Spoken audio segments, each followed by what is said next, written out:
Hi guys, I'm Mark Longman. I thought I'd just put a quick video together and run you through the boxing bingo activity and might explain it a bit better for you. Okay, so this is the boxing bingo template that I put up for you. I'll explain what it all means. As I mentioned in my post, the activities that you put on here are entirely up to you, so don't get fixated on those. Put what works for you and what you have equipment for and what you have the skills to put together.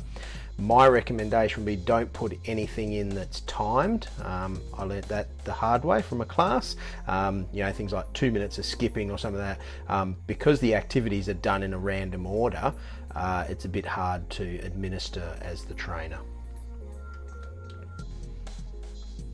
Okay, so this one represents, I suppose, a partially completed template or activity. That's why I've got the red lines on. What I do with mine is give everyone, I print off blank ones and everybody gets one between two. So this is a partner-based activity. If you've got uneven numbers, just pair up a team of three, that's fine.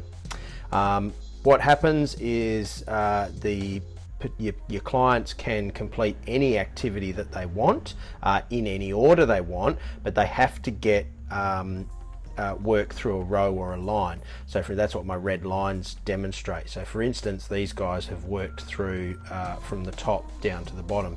So what I'd do is give them a pen. As they complete each activity, they would cross that off. Sorry, it's hard to do with one hand.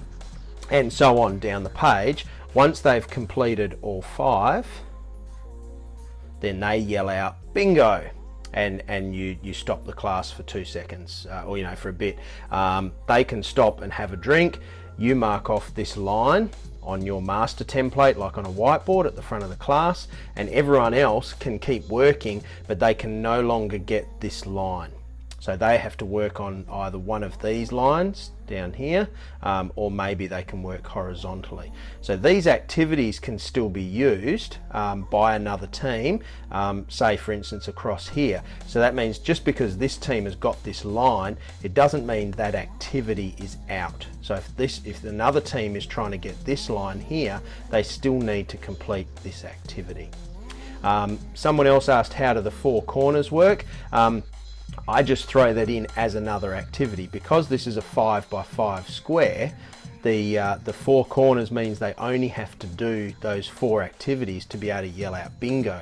But again, they could be competing against multiple other teams who might be trying to do the same thing. So it still becomes a race. I've found this generally takes around about 20 to 30 minutes to complete fully.